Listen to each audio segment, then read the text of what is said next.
الشيطان الرجيم بسم الله الرحمن الرحيم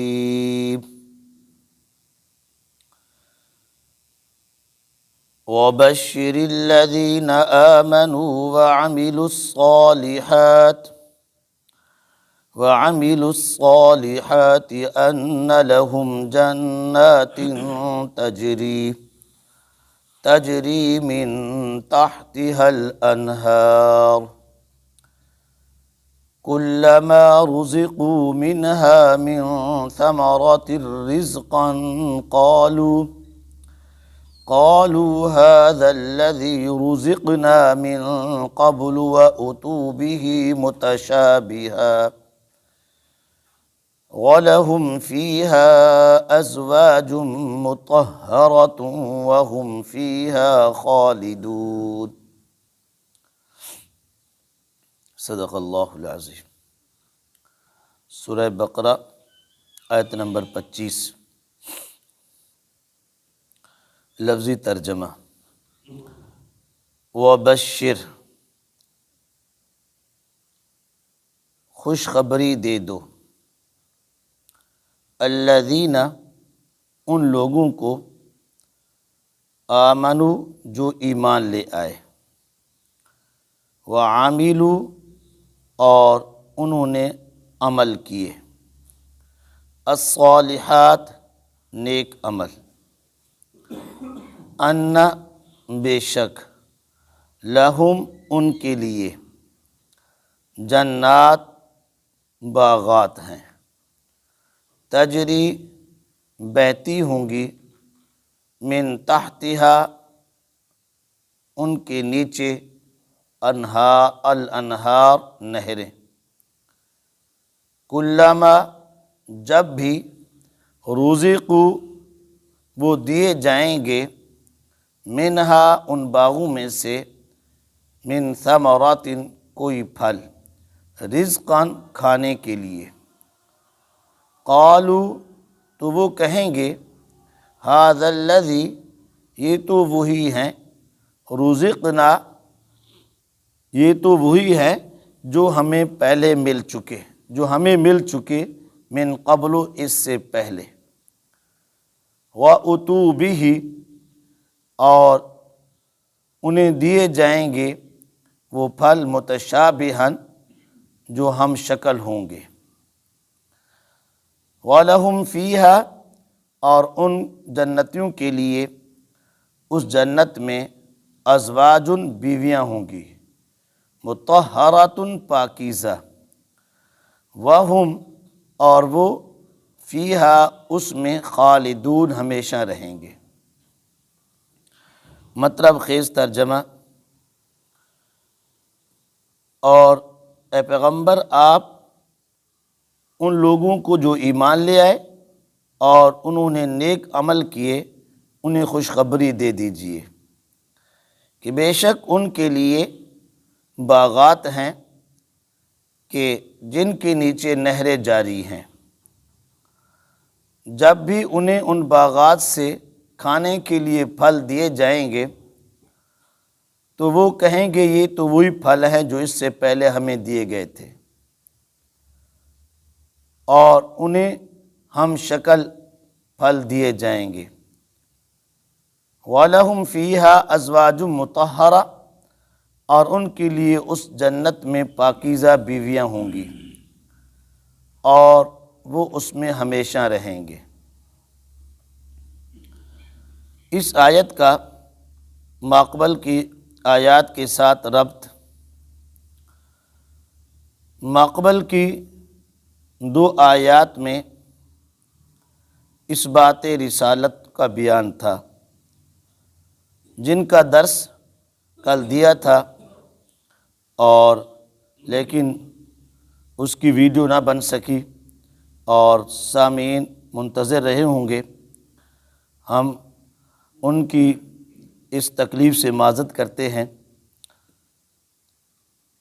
تو بہرحال کل کی آیات کے اندر اس بات رسالت تھا، اور آج کی آیت کے اندر کل کی آیات کے اندر اس بات رسالت اور رسالت کا انکار کرنے والوں کے لیے آخر میں وعید بیان فرمائی تھی کہ اعدت للکافرین، جہنم جو ہے کافروں کے لیے تیار کی گئی ہے۔ آج کی اس آیت کے اندر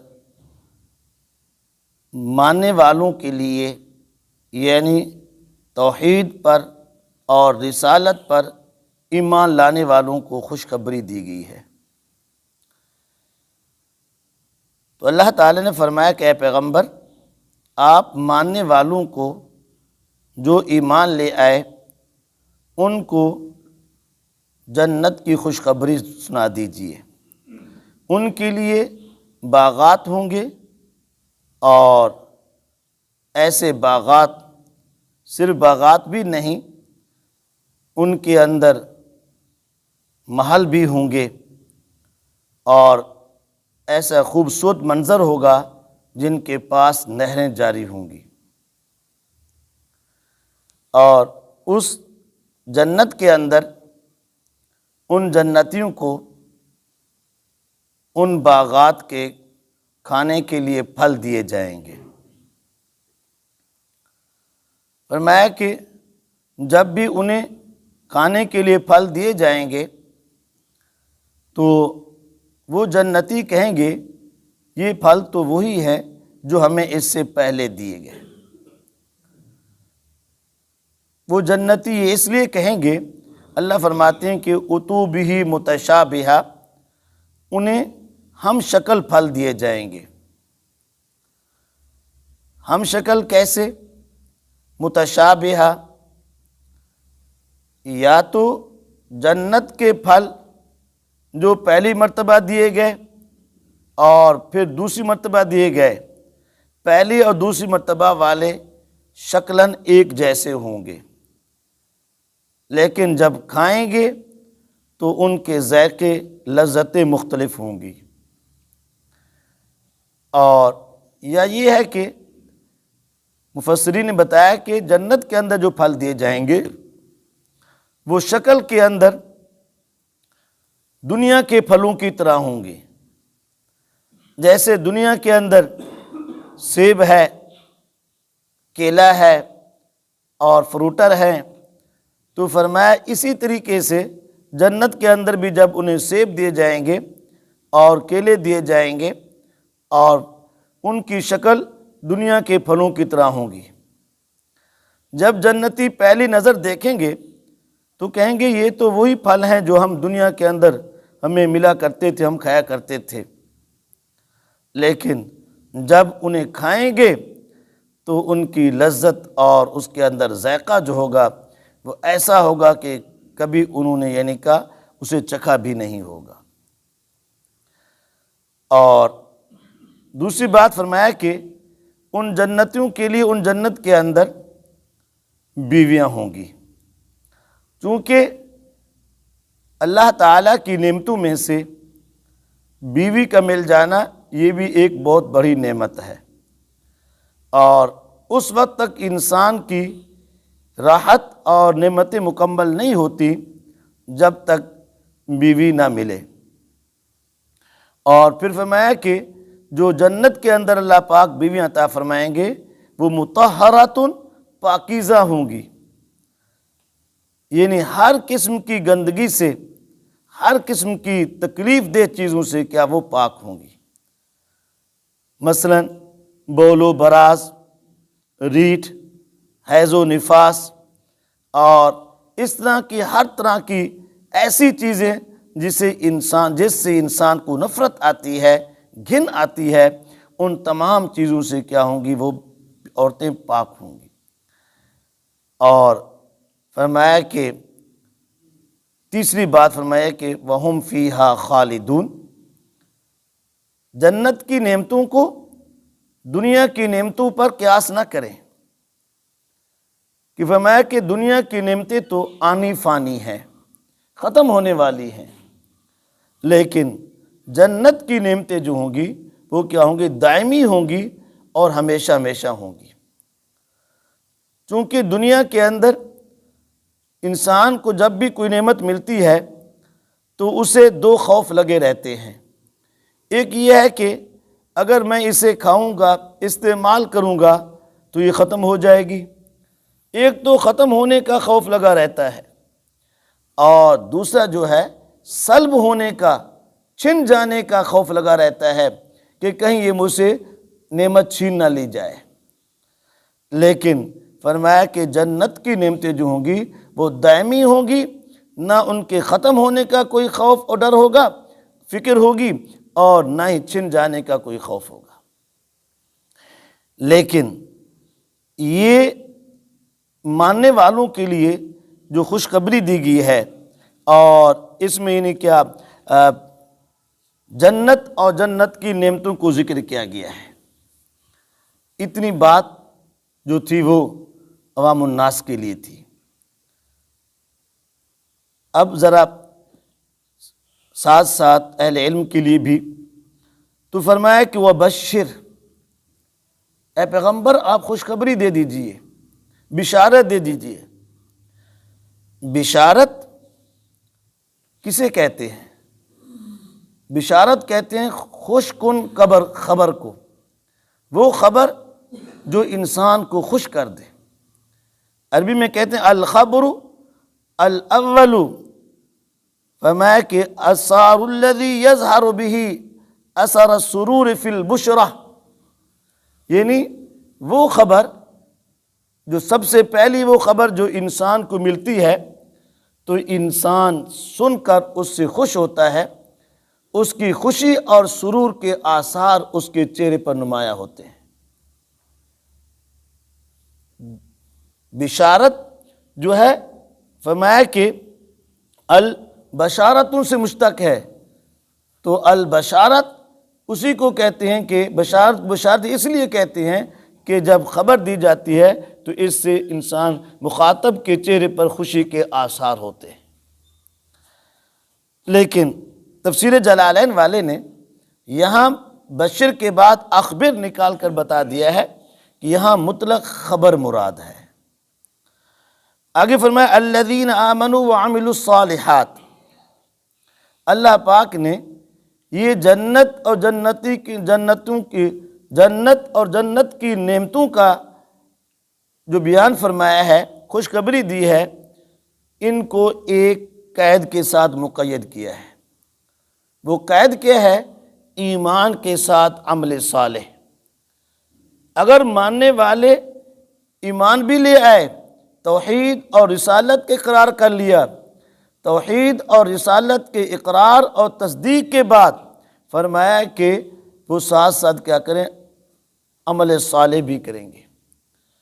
اس لیے تفسیر جلال فرماتے ہیں الذین آمنوا اے صدقوا باللہ، ایک تو وہ کہ اللہ کی تصدیق کریں، وعملوا الصالحات، اور نیک ایمان کے بعد وہ کیا کریں؟ نیک اعمال، چاہے من الفروض والنوافل، چاہے وہ نیک اعمال فرائض ہوں چاہے نوافل ہوں، ان کو کیا انسان بجا لائے۔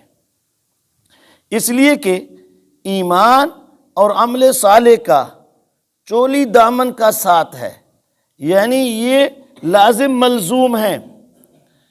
ایمان کے ساتھ اگر عمل صالح ہوں تو پھر ایمان پھل آور ہوتا ہے، اور یعنی کا شاداب ہوتا ہے۔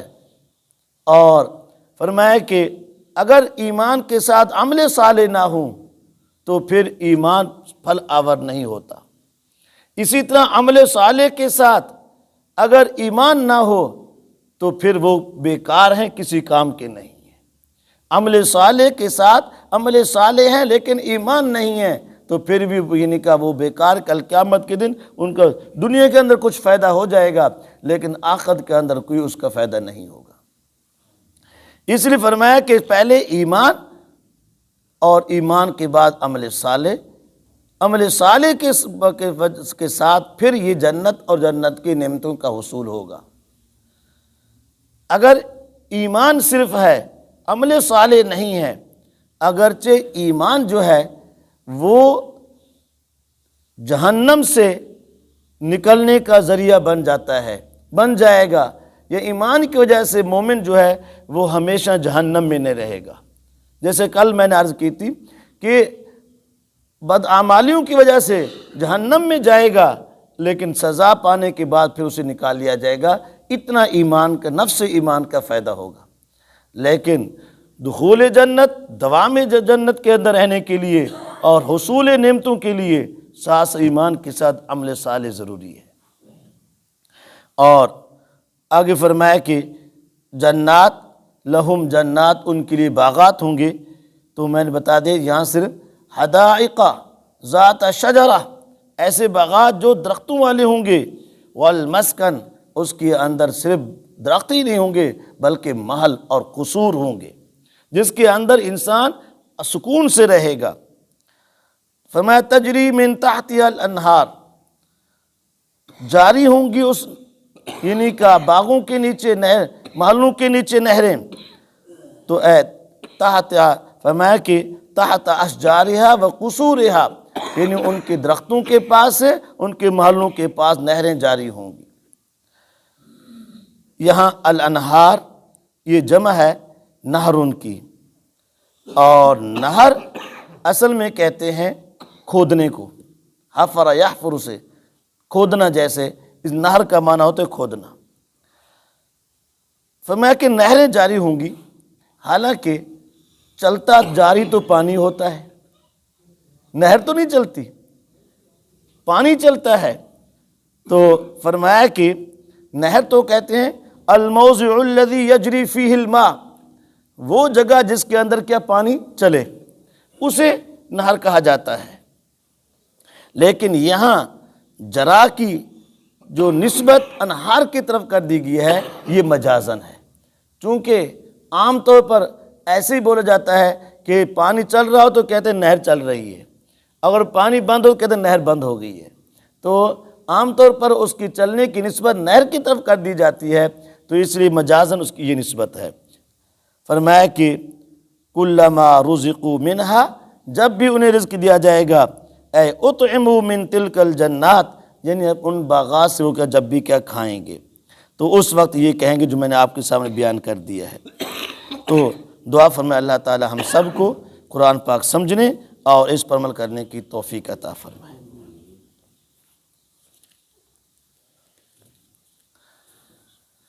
الحمد للہ رب العالمین والعاقبۃ للمتقین والصلاة والسلام علی خیر خلقہ محمد وآلہ وصحبہ اجمعین۔ ربنا ظلمنا انفسنا وإن لم تغفر لنا وترحمنا لنكونن من الخاسرین۔ ربنا لا تزغ قلوبنا بعد إذ هديتنا وهب لنا من لدنك رحمة إنك أنت الوهاب۔ ربنا آتنا في الدنيا حسنة وفي الآخرة حسنة وقنا عذاب النار وقنا عذاب القبر وقنا عذاب الحشر وقنا عذاب الميزان وادخلنا الجنة مع الأبرار یا عزیز یا غفار یا رب العالمین۔ یا الہ العالمین، ہم سب کے صغیرہ اور کبیرہ، ظاہری باطنی ہر قسم کے گناہ معاف فرما دے۔ اے اللہ، جو مسلمان بیمار ہیں یا اللہ تمام کو صحت عطا فرما دے، جو مسلمان پریشان حال ہیں یا اللہ ان کی پریشانی کو دور فرما دے۔ اے اللہ، آج تک جتنا مسلمان فوت ہو چکے ہیں یا اللہ تمام کی مغفرت فرما دے۔ یا الہ العالمین، عالم اسلام کو اتفاق و اتحاد نصیب فرما، حرمین شریفین کی حفاظت فرما۔ یا اللہ، ہمارے وطن عزیز کی بھی حفاظت فرما۔ یا اللہ، اس کو اندرون بہت قسم کی سازشوں سے محفوظ فرما۔ یا اللہ، اس اسلام کا قلعہ بنا، امن کا گہوارہ بنا، امن کا گہوارہ بنا۔ اے اللہ، ہمارے ان تمام نمازیوں کی جان و مال کی حفاظت فرما۔ یا اللہ، ان کے گھر بار کے اندر برکت عطا فرما۔ یا اللہ، ان کی ہر پریشانی کو دور فرما، ہر جائز حاجات کو پورا فرما۔ اے اللہ، یا اللہ، ہمارے اس درس قرآن کو قبول فرما۔ یا اللہ، اس کی قبولیت نصیب فرما۔ یا اللہ، اپنی رضا کے لیے یا اللہ یہ اشاعت قرآن کا کام کرنے کی توفیق عطا فرما دے۔ ہر قسم کی یا اللہ شرور سے، حوادث سے یا اللہ محفوظ فرما دے۔ یا اللہ، ہمارے اس مسجد تا قیامت آباد فرما۔ یا اللہ، اس کی تمام ضروریات خزانہ غیب سے پورا فرما۔ اے اللہ، اس مسجد کو یا اللہ پورے علاقے کے لیے رشد و ہدایت کا ذریعہ بنا۔ صلی اللہ تعالی علی خیر خلقہ محمد وآلہ وصحبہ اجمعین لا الہ الا اللہ۔